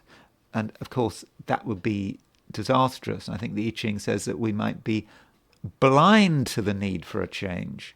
So it's very important to open our eyes, not be complacent, and enact that change. And anyway, this hexagram, because we got the third line moving, we transition to another hexagram. And what we move to is hexagram number 62, which is preponderance of the small. And so this indicates that perhaps some kind of change has happened. There is a change because we move from one hexagram to another. And preponderance of the small indicates a situation where we do have to be careful. This is not a time for doing anything which is large scale or dramatic, and we don't want to be attracting attention to ourselves, and that is particularly important. And the symbol used is a bird, and the bird mustn't fly too high. It must stay in the undergrowth where it's safe, where it can't be seen. So by the end of the day, it's important to keep a low profile, making sure that we're not seen, and that way we can stay out of trouble. But I suppose all of this depends on how we behaved perhaps earlier in the day and whether or not we are able to conduct the change that is required, because the question is the danger still there? And I suppose preponderance of the small does suggest the danger is still there. And it's a situation where we have to be very careful. It's almost like the danger has arrived with preponderance of the small, because we are keeping a low profile. We are like the bird in the undergrowth, because if we make ourselves seen, then we are vulnerable to predators and hunters. So all sorts of bad things can happen if a bird flies too high or flies out of the undergrowth. So we have to be careful, and I think with preponderance of the small, we are very much aware of the danger, and we are treading carefully. But the I Ching is not saying that the danger is going to arrive, and remember, the I Ching is just talking about one day. So now I want to consider the horoscope of Luigi Mangione, and supposedly he was born on May the 6th, 1998. That is what he told the police. Maybe things have changed, and maybe we're going to get a different birth date. But May the 6th, 1998 does come up in several places. So that's the date I'm going to use. And I hope that I'm not proven. It's not shown that I've used the wrong date, but that's all I've got, and I think it's worth using this May the 6th date. I'm terrified, because that's one of my big fears in doing these videos, of spending ages looking at a chart with a date and doing these elaborate analyses, and it all fits, and then finding out I've got the wrong date. It does sometimes happen, and it is just devastating, and I hate it when that happens. So this is why I try really hard to have the right date. And I suppose I'm fairly confident that May the 6th, 1998 is Luigi Mangione's birth date. So let's look at his chart. Now, we must remember, yes, he has been charged with crimes, but that doesn't mean to say he's committed these crimes. He is innocent until proven guilty, as they say. So that really does matter. And so looking at his chart, if we go for this chart, I believe he was born in Thompson, Maryland, and I've gone for noon because I don't have a time of birth. And the first thing to note is he is a Taurus, and he has been charged with murdering this CEO Brian Thompson. Again, we don't know whether or not he committed this crime. And Taurus was my second guess. And there is an association with the sign Taurus and terrorism. And we can think of some famous or infamous terrorists who were Taurans. And you could say that this act, regardless of who did it, this killing of Brian Thompson, was an act of terrorism. Because, Brian Thompson, although he wasn't a politician, he was, in a way, a political target. He represented something. He represented the inequities of the system. Here was someone who was getting very rich, apparently off other people's suffering. He was, from a perspective of many people, he was a bad guy. He was one of the bad guys. He was someone who should be, again, from some people's perspective, was a complete pariah. And so killing him, assassinating him, was a terrorist act, because terrorism has a political motive. It has an agenda. And you think of, the Baader-Meinhof gang in Germany, or the Red Brigades in Italy. They didn't just target politicians, they targeted businessmen. You think of Hans Slayer, the industrialist who actually had been in the SS during the Second World War, who was kidnapped by the Baader-Meinhof gang and was then murdered. So that was an act of terrorism. So you could argue that what happened on the streets of New York with Brian Thompson was an act of terrorism, whoever committed this crime. And in terms of Taurans and terrorism, in terms of the United States, one thinks of there's Timothy McVeigh, for example, born on April 23rd, 1968. So Timothy McVeigh, he had Sun in Taurus, and also Mars in Taurus and Mercury in Taurus. So the link between Taurus and terrorism, why Taurus and terrorism? Because we all fantasize, or at least some of us fantasize, about acts of violence.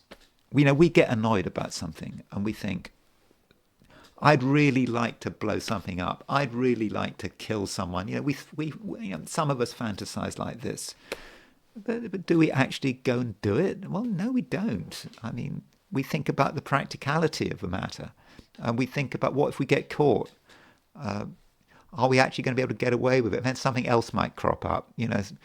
Something else, we're very into blowing something up, and then we realize that, I don't know, maybe there's a bill to be paid, or someone wants our attention, or we have to go home for the weekend, or whatever it is, if you're a student going, that kind of thing, whatever it is. But you see, if you're a Taurus, it's an earth sign. You are very matter of fact, and you're very realistic. If you say you're going to do something, you go and do it. Other signs, maybe not. They'll get distracted. But Taurus does not get distracted. And when Taurus gets annoyed, Taurus gets really annoyed. And Taurus wants to make it real. And so if you look at Timothy McVeigh, then he was annoyed after the Waco siege, when government agents invaded the Waco compound, and I can't remember the details, but it was all about people's gun rights being interfered with, and it really upset Timothy McVeigh, and he made the decision he was going to do something about it. And so he got this truck full of some fertilizer bomb under this government building in Oklahoma, and caused it caused a huge amount of deaths, and of course he was in the end executed. And interestingly, Timothy McVeigh was born on the same day, once you make the allowance for the Gregorian Julian calendar. If you look up Guido Fawkes's birthday, it will not be April the 23rd. He was the one who was responsible for the gunpowder plot in England. It will not be, but that's because we're comparing a Gregorian and a Julian calendar. But if you convert Guido Fawkes's birth date to Gregorian, you get to April the 23rd. So Timothy McVeigh was actually born on the same day as Guido Fawkes, Guy Fawkes as he's often known. And another terrorist is someone I can't pronounce, I'm afraid. I can't pronounce his name. And he is of Polish origin, Leon Czolgosz, Zolgosz. Is that how you pronounce it? I don't know. Polish is not a language I know, but I mean, he was born in Detroit, but his family were Polish, and he was born on May the 5th. So Luigi Mangione was born on May the 6th, at least that's what he told the police. And so Leon Czolgosz was born on May the 5th, 1873. And there you can see, he has his sun in Taurus, and he had Sun opposition Mars, and it was he that assassinated McKinley, I think in 1901, and he did it for the workers. He thought he had a reason for doing it. So again, he's a Taurus. He made a decision. He was going to kill the president. Everyone was apparently people were in line to meet the president, and Czolgosz was there, and which seems a bit unfair. If you're having an open society and you're allowing people to meet the president, that doesn't seem to be reasonable behaviour. He's taking advantage of it. But anyway, he shot the president, McKinley, and the president died, and Leon Czolgosz died in the electric was killed in the electric chair. But so you see the persistence of Taurus. He's going to do it. If someone else says they're going to kill the president, well, that's interesting, but they're not going to do it because there's going to be other things to do. They're going to get distracted. And then we have Andreas Baader. So Andreas Baader was born May the 6th, 1943, famous for the Baader-Meinhof gang with Ulrike Meinhof. And he was someone who was... I think he was one of the only members of the Baader-Meinhof gang that didn't have a PhD or higher education. But he was sort of... I think he came from a fairly good background. I think his father disappear in the Second World War because that's when he was born, and he was upset by injustice, and I think he set fire to a department store in Frankfurt, and he was also very concerned about what was going on in Palestine, and so he was involved in terrorist actions. And again, he has a sun in Taurus, and he was born on May the 6th, 1943. May the 6th. He was born on the same day as Luigi Mangione, obviously a different year. And so there is a link between Taurus and terrorism. Again, Taurus does it. Other signs don't. Taurus, it's an earth sign. It will do it. And so, anyway, that's Luigi Mangione. But that's Andreas Baader. But just because Luigi Mangione is a Taurus doesn't mean to say that he is a terrorist. It just is a coincidence, isn't it? So those are a few people who Taurean terrorists. Now, going back to Luigi Mangione's horoscope, and so what we know about Luigi Mangione is that he is highly intelligent, highly educated. He comes from a wealthy family, and he has. I think he went to the University of Pennsylvania and has a bachelor's and a master's degree in computer science. So that's who he is, and he has no air in his chart. And you could say, well, he's got Uranus and Neptune and Black Moon Lilith in air signs. They don't count. I'm only counting the non-discovered planets going through to Saturn. Uranus, Neptune, and Pluto are generational planets. And so someone who has no air in their chart, there are different ways in which this can manifest. One way, I suppose you could say, someone's not interested in intellectual stuff, they're not interested in books and whatever, but there can be a sense of compensation. And clearly, with Luigi Mangione, this was the case. I mean, he was an avid reader. He was a member of book clubs, and he read a lot, clearly highly intelligent. So just because you've got no air in your chart doesn't mean you're not intelligent, doesn't mean that haven't got a high IQ, doesn't mean you're not interested in books. In fact, you could say with this lack of air, gives him the impetus to try to make up for that gap by reading as much as possible, learning, studying, doing well. But what does that mean? And I would have said, if you've got a lack of air like this, it can represent a lack of flexibility.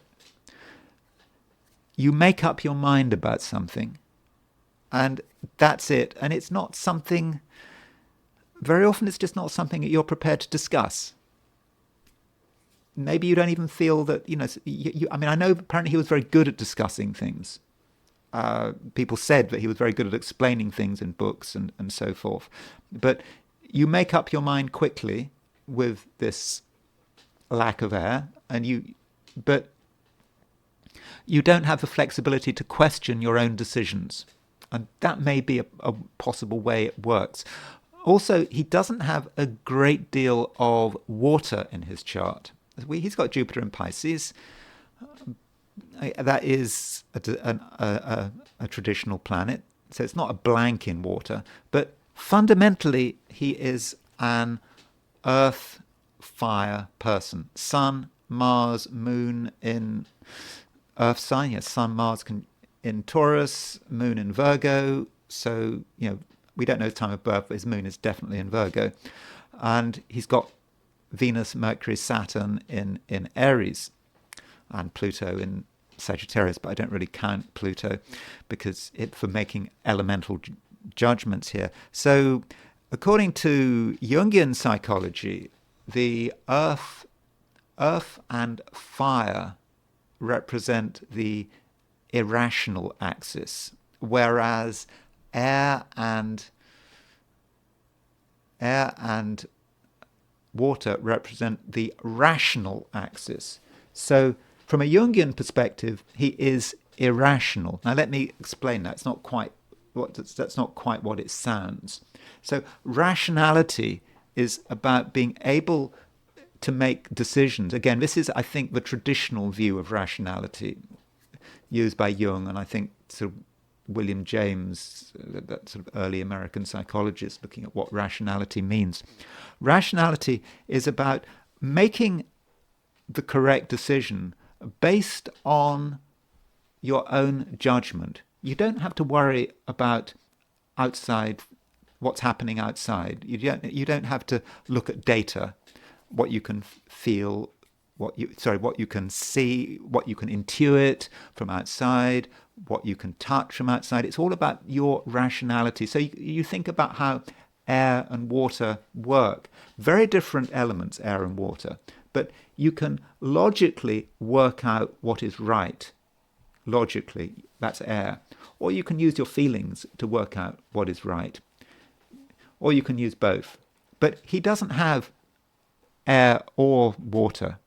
And so it's quite difficult to see the connection between air and water and what air and water have in common. And what they have in common is rationality, being able to make an internal decision, whether it's based on your head or on in terms of your heart, about what is the right action.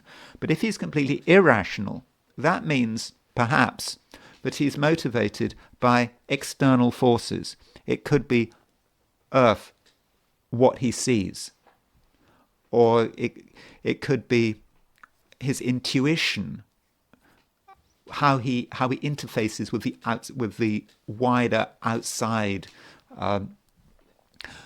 outside world, the intuition, that's fire. And so that's the kind of person he is. He's not able, he is perhaps not able to rationally work out what is correct. So I don't know how well I've sort of explained that, but I hope that makes some sense to him. So sorry, makes some sense to you. So that's his elemental balance there. And yes, he is a strong Taurus. I mean, he's got the Sun and Mars in Taurus. Timothy McVeigh had the Sun and Mars both in Taurus. And so Sun conjunct Mars is two masculine planets in Taurus. It's a very determined planet. It's a very determined conjunction. It makes a decision. It wants to do things. It's very, in the end, slow, but it's I won't say it's spontaneous because it's in Taurus, but it acts slowly, but it doesn't stop once it starts, and it just keeps going on. And also notice that Sun opposition Chiron. Now, there have been stories about his back and how he posted photographs of X-rays of his back and the screws in his back. So I think he suffered from incredible back pain, and that might be Sun opposition Chiron. So Sun opposition Chiron would be a level of suffering and pain that he may have felt. That might literally have been it, Sun opposition Chiron. Or Sun opposition Chiron could have been the awareness of other people's suffering. But Chiron is also the maverick, and there is this perhaps link between the wounded healer and the maverick, because in order to be a maverick, in order to see things differently from other people, to do things differently, you need to have perhaps experienced some pain to begin with. It is a pain that perhaps is the impetus for it. He feels this pain, or whether it's literally his back pain or just the pain of society and him being aware of what's going on in society, seeing injustice. And so Chiron perhaps would make him want to do something about it, want to do something different, being the maverick.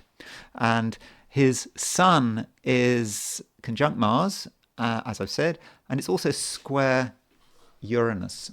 And so Sun square Uranus and Sun conjunct Mars, that is quite an impulsive combination, but in fixed signs. This is someone who is able to decide on a course of action and then just go and do it. And Uranus is the revolutionary.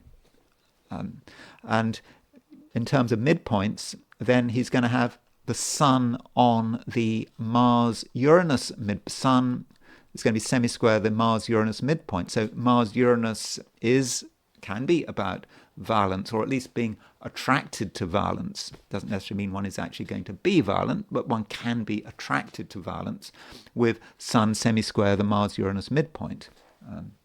So there is certainly a lot going on there. Now, the Sun, we don't know what time he's born, and so we don't know precisely where his Sun is, but his Sun is quite close to the Aries point. And so with his Sun on the Aries, close to the Aries point, because its Sun is 45 degrees from the Aries point, so it's making a 45-degree aspect to the Aries point. So that means that the Aries point is also conjunct the Mars-Uranus midpoint. So the Aries point represents the world at large. And you could associate Mars-Uranus with violence, perhaps with terroristic violence. So regardless of whether he's guilty of this crime, he has been associated with an act of violence in the sort of collective mind. Aries is the world because Aries is on the Mars-Uranus midpoint. And so having the Sun and Aries on the Mars-Uranus midpoint really does seem to say a lot about him. And the fact that he's been caught potentially, well, you could say he's just been caught up in a crime. Maybe he had nothing to do with it. Just must remember, just because he's been charged doesn't mean to say that he is guilty of what's happened, of killing Brian Thompson. And another thing which we see, which is perhaps slightly different, and perhaps we see something else going on here, is I noticed that his son, yes, what was that? How does it work? That's it, Saturn. He's got Saturn in Aries. Now, Saturn in Aries it's a difficult placement for Saturn. Now, I know that a whole generation of people will have their Saturn in Aries. I mean, everyone he went to school with will have their Saturn in Aries. Saturn is in Aries for a long time.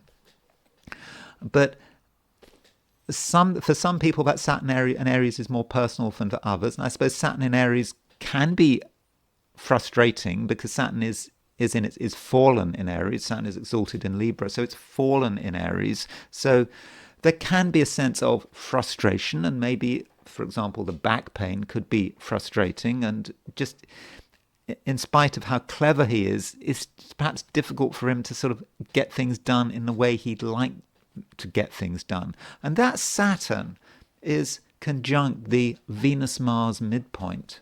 And that Venus-Mars midpoint may say something about relationships, particularly relationships with the opposite sex. And it could be potentially that there may be a certain amount of frustration there. Saturn on Venus-Mars midpoint. Again, I mean, it's just a speculation. We don't have his time of birth. It's difficult to be precise. Saturn is not exactly conjunct the Venus-Mars midpoint, but it is definitely conjunct that Venus-Mars midpoint. Also, from a perspective of Vedic astrology, I mean, ready to do a Vedic chart, you do need a time of birth. But his moon is rather isolated. Can you see that his moon is rather away from the rest of the planets except the node? So he does have, I believe he has Kemadruma yoga, even though his moon is conjunct the north node. So Kemadruma yoga is when the moon is not conjunct in the same sign as a planet or in an opposite adjacent sign to a planet. So he has Kemadruma yoga. And so with Kemadruma yoga, there's often a sense of separation. And so when you take Kemadruma yoga and you also consider the fact that he has Saturn on the Venus-Mars midpoint, however good he was at explaining books and all of this, and there was something about him that perhaps was a little bit separate from the rest of society. And also maybe that's connected with the Sun opposition Chiron, the maverick. And perhaps it was that lack of connection, has something to do with, where he is now. So that is perhaps something that we do need to consider.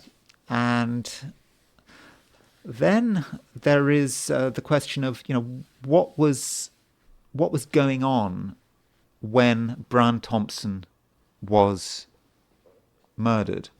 Now, it doesn't matter whether Luigi Mangione committed that crime or not. That crime still has had an impact on him. I mean, he's been charged with murder, so it doesn't matter. So it's worth thinking about what transits did he have at the time of Brian Thompson's murder. And so looking at here's the killing, and looking at the transit. So we'll put Luigi Mangione in the middle. We'll put the Brian. So there are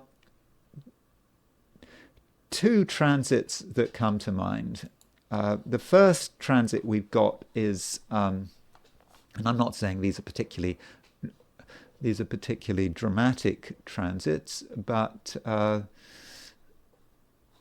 so we've got where's it gone? Okay, there's Chiron was at 1918 Aries, and Luigi Mangione had his Mercury at 1928 Aries, so he had Chiron on his Mercury. So I'm not saying that one would necessarily associate that transit with a killing. It may say something about his state of mind at the time and what he was thinking, and perhaps feeling that he was different, that he was separate. And at the same time, we had the Sun sextile. The Sun was at 12 degrees 49 Sagittarius, which was sextile his natal Uranus. So that's certainly dramatic. It would fit a dramatic event, something happening which leads to his arrest, whatever it is. It doesn't matter, again, whether or not he was responsible. That killing led to his arrest. So those are the transits. I didn't actually find the transits particularly impressive.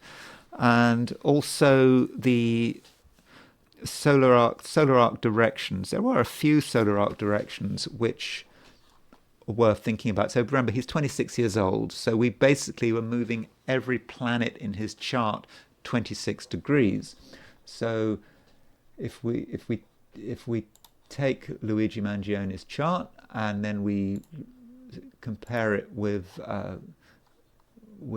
his solar arc directions, and so there we have it. So the first thing to note is his solar arc directed sun. So his solar arc directed sun, so he was born with his sun at 1556.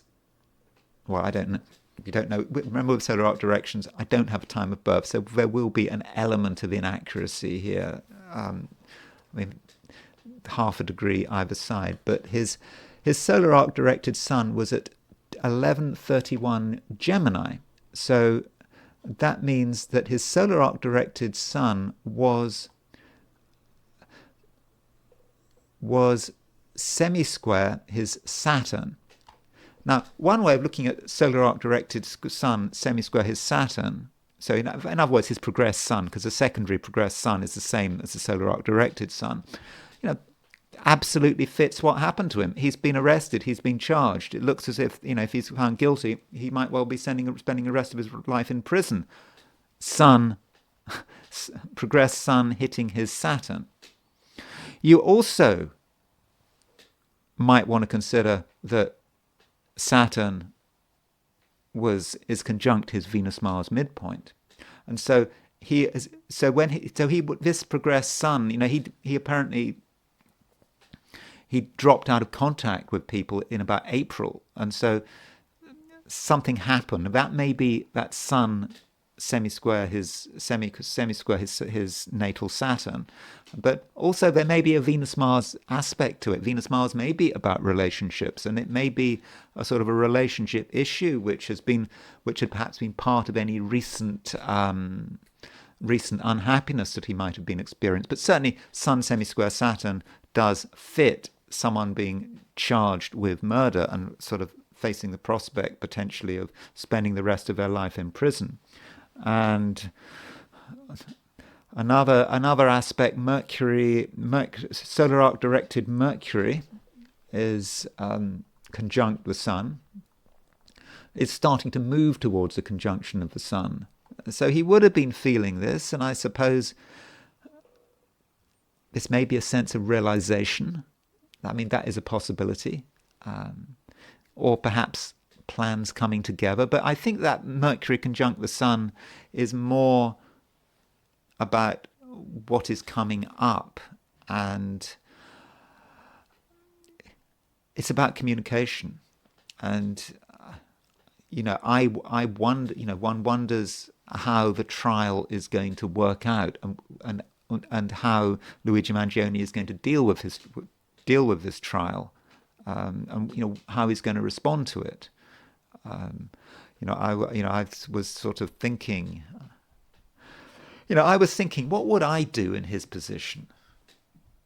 Well, I don't. You see, I don't know whether we don't know what he did. We don't know whether he committed the crime, do we? I mean, he's just because he's been arrested. But let's say I had gone and killed someone. Um, say I'd killed a politician. I don't know, angry, well, and I was facing trial, and it was quite clear that I'd done it. I mean, I'm not saying it's clear he did it, but I'm just saying what would I do. So I'm kind of sort of rambling here. I'm sort of sidetracking here. And I don't really know much about the American legal system. But I would probably know that I was going to spend the rest of my life in prison. And therefore, I would want to make a real show of it. Of course, it might have been, if I did the crime in a death penalty state, I might be facing execution. Who knows? But I would make a big show of it, wouldn't I? I would perhaps choose to defend myself. I would probably want to make my point in court if the court allowed me to. I might claim that the killing of a politician was kind of tyrannicide. There is a tradition of tyrannicide. Even you could say businessmen are tyrants. You might say that somehow they're taking they are using their money and power to control people and to take advantage of people, to exploit people. And so there is a sense of tyrannicide. And I might use the tyrannicide defense. I might use examples of tyrannicide, whether it, for example, the people that killed Caesar, or you could even use American history. The fact that the American Revolution was an uprising against the tyrant, or in particular the English British king. So I would make a big show of it, and who knows, I might be able to convince the jury. Maybe the jury would be so convinced by my arguments that they would that they'd acquit me, that they'd find me not guilty. Who knows? Anything can happen. So that would be my approach. And if I would try, perhaps you wouldn't be allowed to. But then, would the state want that to happen? They wouldn't. So they might try to encourage you to not do that by having a plea deal. Well, you say, well, if you just plead guilty, then we won't have to go through all of that, and you'll only have to spend 25 years in prison or whatever, something like that. Anyway, I'm speculating, but the point is that the solar arc directed Mercury is moving towards a conjunction of Luigi Mangione's sun, and it is very communicative. And so even though he's been arrested, there may be some things he wants to say, things that he wants to communicate. But again, I must keep reminding us, he's only been arrested, he's been charged. We do not know whether or not he's guilty of this crime. And finally, I want to look at the synastry between Luigi Mangione and the person he is accused of killing. And that is Brian Thompson. And so Brian Thompson will put... I'm putting Brian Thompson in the middle, and I'm putting Luigi Mancione's planets on the outer wheel. And, again, it doesn't matter whether or not Luigi Mangione killed Brian Thompson. The fact is, Brian Thompson is having an impact on Luigi Mangione's life through his death. Although the New York authorities are accusing Luigi Mangione of having an impact on Brian Thompson's life. In other words, they're accusing him of killing him. But the first thing to note is that Luigi Mangione's Pluto is right on Brian Thompson's Neptune, and we could see that as a generational clash, perhaps. Luigi Mangione is of a generation, Pluto in Sagittarius generation, Brian Thompson, Neptune in Sagittarius generation. Pluto hits that Neptune very, very closely. And so we could say that it's a protest. It might be seen as a reaction against what Brian Thompson represents. Neptune in Sagittarius represents a generation that there is no limit. Neptune in Sagittarius, you could say, is quite speculative. We now have a generation of people who can make this man as and remember, Brian Thompson doesn't have any air in his chart. Sorry, doesn't have any earth in his chart. And so Neptune in Sagittarius, there's a speculative side to it. Let's perhaps speculate with people's lives. And let's make as much money as possible with people's lives. Neptune in Sagittarius, there are no limits. Now one can make, as head of an insurance company, one can make $10 million a year, plus have a net worth of $43 million at the age of 50. And it's not even a company he started. How was he able to make so much money from that? So that could be Neptune in Sagittarius. So Pluto in Sagittarius is questioning of that, kind of upset by that. I mean, that is one way of looking at it. And it is very, very close. And Pluto is perhaps ending the fantasy, maybe, of Neptune in Sagittarius. But that is speculation. Again, must keep on emphasizing that we don't know whether or not Luigi Mangione had anything to do with Brian Thompson's death. Another link is Mars square Mars. So Mars square Mars, there is Luigi Mangione's Mars at 17 Taurus, and it squares Brian Thompson's Mars at 19 Leo. Now, Brian Thompson's Mars is on his Mercury-Pluto midpoint. So Mars, Mercury, Pluto, that was him as a powerful CEO, manipulating, perhaps being involved with, I don't know how involved he was with the day-to-day running of the insurance company, but he was in charge of a company that was perhaps using manipulation to deny to help deny claims. I think I heard a statistic where United Healthcare denied something like a third of, 30-something% of claims or something like that. And so, this is a company he's in charge with, perhaps manipulating things a little so that you can maximize profits. And I suppose denying claims is part of the game, isn't it? To maximize profits and hoping people won't appeal. But Mangione's Mars was square that Mars, and so you can see a conflict there. Although it could be that if Luigi Mangione is innocent, well, Mars square Mars, still this man's influence. Someone has to be someone has to be found guilty of his death. Someone has to be arrested of his death, and maybe it wasn't Luigi Mangione. We don't know. And also Moon opposition Moon. We don't know, for both men, we don't have their time of birth. But we can be sure that Brian Thompson had his moon in Pisces, or unless he was born very late at night, and Luigi Mangione had his moon in Virgo. So a Moon opposition Moon. So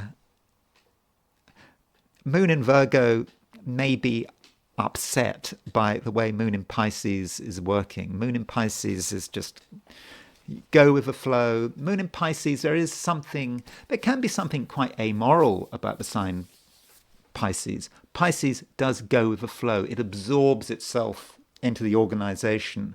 It's interesting that a lot of some of the worst Nazis had their sun in Pisces. Heydrich was a Pisces. Adolf Eichmann was a Pisces, and Mengele was a Pisces. I'm not associating Brian Thompson with Nazi war criminals. He's not, but still, Pisces can just go with the flow, go with the organization. It doesn't matter. Morality can go. Who cares about morality? People dying because they're not given coverage. The point is, it's the organization, and morality can just be. It's like. I know that Hermann Goering was a Capricorn, but he said a very Piscean thing when he said I think he said something like, the name of my conscience is Adolf Hitler, and that can be, well, certainly relating to the Nazis I mentioned, and Pisces and morality, you know, that can be how it works. Anyway, it's just interesting that Moon in Virgo, but Luigi Mangione's Moon in Virgo is opposition Brian Thompson's Moon in Pisces. And I suppose I should look at the composite chart. So the composite chart is when you do the midpoints between the two, see if there's anything, the composite of Luigi Mangione's chart and Brian Thompson's chart. And so here we go. This is the composite chart, and in terms of the composite has its sun at 1659 Gemini, and so if we do a look at the transits for that, 1659 Gemini, you know, that is the composite of the two, and Jupiter was at transiting Jupiter was at 1643 Gemini, and transiting Mercury was at 1639 Sagittarius. So there was an exact Mercury-Jupiter opposition on Brian Thompson and Luigi Mangione's composite sun, assuming that I've got Luigi Mangione's birth date right on May the 6th, 1998. And I absolutely must emphasize, I know I've been doing it a lot, but I really must emphasize, we do not know whether or not Luigi Mangione is responsible for these crimes. You know, he is innocent till proven guilty. You know, there would have been big pressure on the police to find someone who they felt had the motive and the opportunity. So yeah, we must remember that. Anyway, that's all I've got to say for today on the subject of Luigi Mangione. I hope you found that of some interest. If you did enjoy this video, I'd be very grateful if you were to like it, and if you're not subscribed, I'd be super grateful if you were to subscribe, and if you want to buy me a coffee, there is a link in the description. So thanks again for watching, and I will talk to you again tomorrow.